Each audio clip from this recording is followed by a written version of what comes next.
UP चुनाव में BJP को मात देने के लिए समाजवादी पार्टी पूरी तरह तैयार है। नए नए चुनावी वादे कर और छोटे दलों से गठबंधन कर सपा खुद को मजबूत कर रही है और सत्ताधारी बीजेपी को टक्कर दे रही है। अब इसी बीच आज अखिलेश ने एक ऐसी घोषणा की जिसको लेकर लंबे समय से सियासी हलकों में सवाल उठ रहे थे। देखिए रिपोर्ट।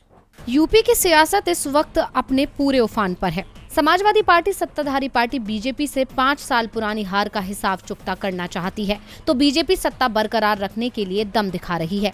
सत्ता किसकी होगी ये 10 मार्च को साफ हो जाएगा, जिसके लिए दोनों दल में होड़ तेज हो चुकी है। इसका पहला नमूना तब देखने को मिला था जब सीएम योगी ने विधानसभा चुनाव लड़ने का ऐलान किया था, जिसके कुछ समय बाद सपा प्रमुख अखिलेश यादव ने भी कहा कि पार्टी चाहेगी तो वो विधानसभा चुनाव लड़ने को तैयार है।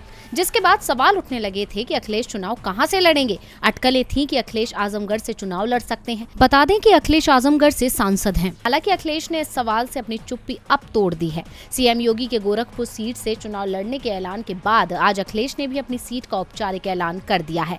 अखिलेश मैनपुरी जिले की करहल सीट से विधानसभा चुनाव में अपनी किस्मत आजमाएंगे। बता दें कि करहल को सपा की सेफ सीट माना जाता है। करहल विधानसभा सीट पर करीब 3,71,000 वोट हैं। इनमें से 1,44,000 यादव, 34,000 शाक्य, 25,000 राजपूत, 33,000 जाटव, 16,000 पाल, 14,000 ब्राह्मण, 14,000 मुस्लिम और 10,000 लोधी वोटर हैं।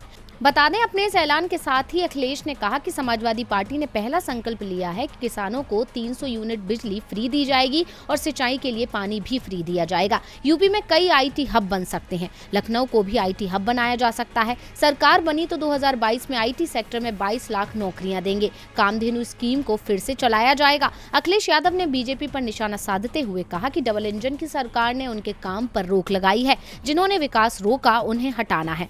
अब अखिलेश ने तो ऐलान कर दिया है। अब देखना होगा कि अखिलेश का पहला विधानसभा चुनाव उनके लिए कितना लकी साबित होता है। डीवी लाइव की रिपोर्ट।